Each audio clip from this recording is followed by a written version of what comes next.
Kayla senang sekali karena teman sepangku Kayla dapat juara 1 lomba membuat animasi. Oh ya, Mama juga bersyukur ada wakil dari sekolah Kayla mendapat juara. Kalau Kayla sudah berjuang setengah hidup, namun tidak bisa mendapat gelar juara apapun. Jadi kamu menyesal? Sedih sih. Apa kamu iri? Jujur, Kayla merasa tidak adil. Tapi setiap hari belajar firman-Nya membuat Kayla mengutamakan hidup persekutuan dengan Allah yang intim, tidak mengutamakan penghargaan manusia. Tepat sekali. Mari melatih diri selalu memiliki kehidupan yang tersembunyi di hadapan Allah. Dengarkan Bu Yuli menguraikan ya. Shalom sahabat PDKA, mari kita berdoa terlebih dahulu sebelum kita merenungkan firman Tuhan. Allah Bapa yang bertahta di kerajaan surga, sungguh kami bersyukur ya Tuhan kalau kami masih diberi kesempatan untuk boleh belajar kebenaran firman-Mu. Tolong kami Tuhan, untuk kami juga boleh menundukkan hati kami sepenuhnya di bawah kebenaran firman-Mu, agar kami boleh semakin mengenal Tuhan dan semakin menyenangkan hati Tuhan. Terima kasih Tuhan, hanya di dalam nama Tuhan Yesus kami berdoa. Amin. Anak-anak, menurut orang Yahudi, kesalehan hidup seseorang itu bisa dilihat dari 3 macam tindakan, yaitu dari memberi, dari berdoa, dan dari berpuasa. Tuhan Yesus juga mengajarkan bahwa ketiga hal tersebut bisa bernilai positif jika dilakukan di dalam ketundukan sepenuhnya kepada Allah dan jika dilakukan dengan mengasihi Allah. Tuhan Yesus mengingatkan, ingatlah, janganlah kamu melakukan tindakan keagamaanmu hanya untuk dilihat orang lain. Jikalau kamu melakukannya demikian, maka kamu tidak akan beroleh upah dari Bapamu di dalam surga. Anak-anak, tujuan hidup dari manusia itu bukan untuk mendapatkan penghargaan dari orang lain, tetapi untuk hidup di dalam persekutuan dengan Allah yang tersembunyi dari orang lain.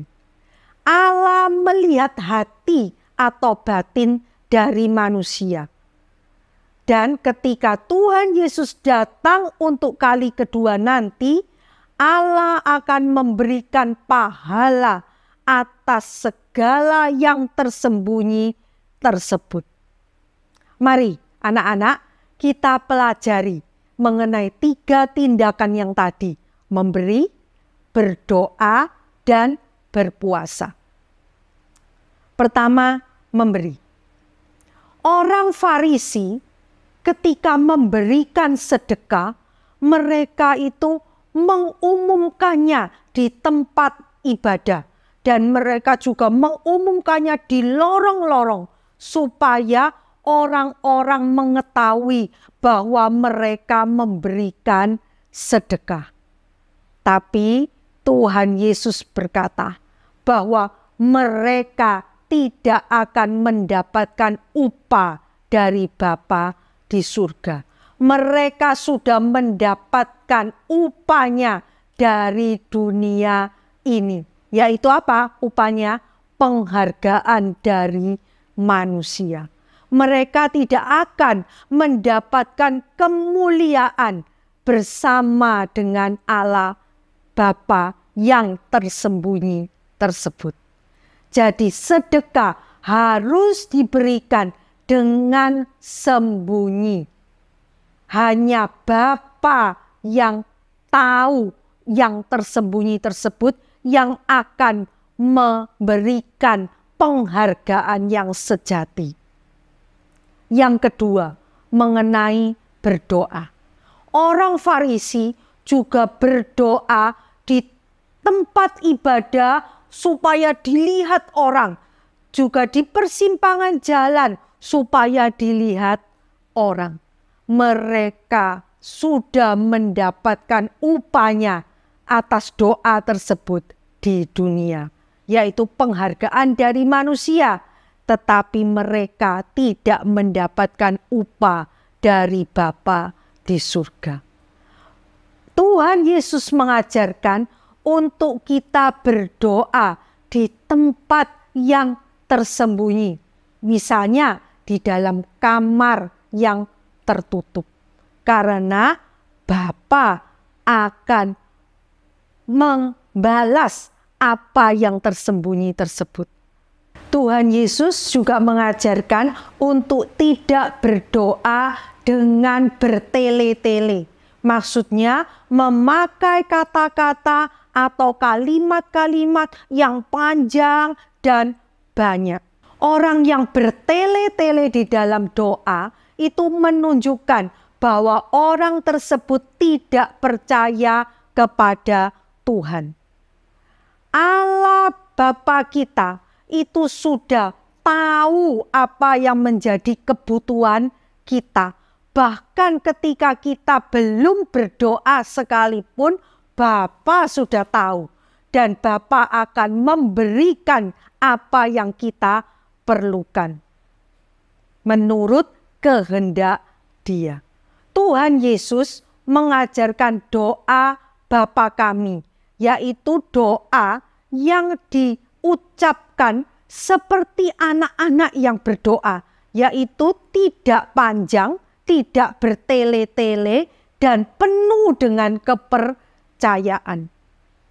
Doa yang demikian akan didengar oleh Tuhan dan akan mendapatkan jawaban dari Tuhan. Tuhan yang tahu kebutuhan kita akan memberikannya sesuai dengan waktu Tuhan.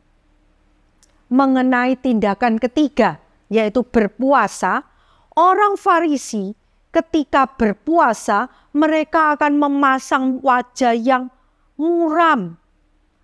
Dengan muramnya wajah, orang-orang akan tahu, oh, orang ini sedang berpuasa. Orang yang demikian ini sudah mendapatkan upahnya, yaitu penghargaan dari manusia yang lain, tetapi tidak mendapatkan pahala dari Allah yang tersembunyi. Tuhan Yesus mengajarkan kepada kita, kalau kamu berpuasa, kamu harus meminyaki kepalamu dan mencuci mukamu, supaya orang tidak tahu kalau kamu sedang berpuasa. Berpuasa itu apa sih sebenarnya? Puasa itu bukan untuk mendapatkan poin dari Allah. Puasa itu mempunyai arti bahwa kita menyesal atas dosa-dosa kita. Kita ini menyadari bahwa kita ini sudah rusak akibat dosa kita. Penyesalan karena dosa itu tidak perlu ditunjukkan kepada orang lain. Penyesalan atas dosa itu cukup diketahui oleh Allah yang tersembunyi. Jadi anak-anak, kita sekarang sudah mengerti ya bahwa kita tidak boleh melakukan kewajiban agama kita untuk mengejar penghargaan dari orang lain. Tetapi kita harus melakukannya dengan ketundukan kepada Allah, dengan jiwa mau mengasihi Allah, dan dengan jiwa untuk menunjukkan hanya kepada Allah, bukan untuk orang lain. Anak-anak, maukah engkau taat kepada firman dengan menjalankan ketiga tindakan itu hanya untuk Tuhan? Mari kita berdoa. Allah Bapa yang bertahta di kerajaan surga, kami ingin ya Tuhan untuk kami bisa menjalankan tindakan keagamaan kami hanya karena kami mengasihi Tuhan, hanya karena kami mau tunduk kepada Tuhan. Tolonglah kami Tuhan, untuk kami tidak mengejar penghargaan dari manusia, tetapi kami justru mau mengerjakannya sesuai dengan yang Tuhan ingin untuk kami kerjakan. Terima kasih Tuhan, sekali lagi kami mohon pertolongan Tuhan. Hanya di dalam nama Tuhan Yesus kami berdoa. Amin.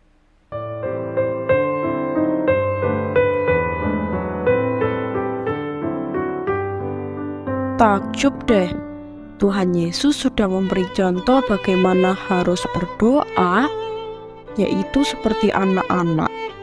Berarti sejak kecil harusnya sudah bisa berdoa. Masa iya sih? Alkitab memang tepat dibaca oleh segala orang, dari anak kecil sampai orang tua, dari profesor sampai orang yang tidak berpendidikan, dari orang kaya maupun orang miskin. Kayaknya ada persyaratan, yaitu harus dengan rendah hati kita memelihara persekutuan yang tersembunyi bersama Allah. Berarti tidak ingin dipuji orang lain, tetapi juga nggak perlu malu karena rajin baca Alkitab. Teman-teman, lanjutkan baca dari Matius 6 ayat 19 sampai 34. Salam dalam kasih Kristus.